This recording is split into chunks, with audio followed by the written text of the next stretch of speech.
Alors, pour répondre à votre question, ce qui nous a fait démarrer pour commencer à travailler sur le scénario, c'est des articles de journaux que nous avons lus en Belgique et aussi en France, qui racontaient que des centaines d'enfants mineurs non accompagnés étrangers disparaissaient quand ils arrivaient en Europe.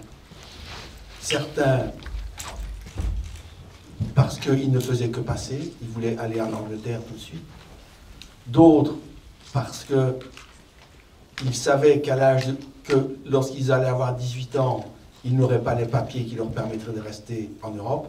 Donc ils disparaissaient et la plupart disparaissaient dans les circuits mafieux. Et l'article se terminait en disant qu'on pouvait penser le pire quant à leur futur. Voilà, c'est ça qui nous a mis en route. On s'est dit, ce n'est pas normal que des enfants, aujourd'hui, dans cette partie du monde, disparaissent, je dirais, un peu dans l'indifférence. 네, 영화를 어떻게 만들게 됐는지에 대해서 말씀드리자면 제가 같이 릭이랑 시나리오를 적게 된 거는 신문 기사를 프랑스에서 그리고 벨기에에서 읽게 됐는데요. D'abord, bonjour.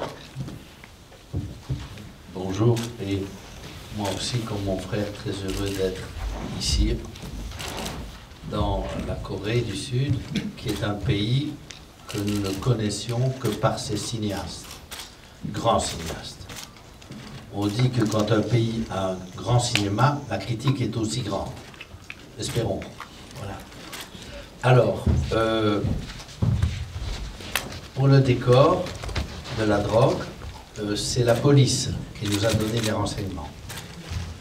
Nous avons un ami, enfin quelques amis qui sont des gens bien, qui travaillent à la police, qui sont inspecteurs, et notamment l'inspecteur pour les stupéfiants, pour les drogues.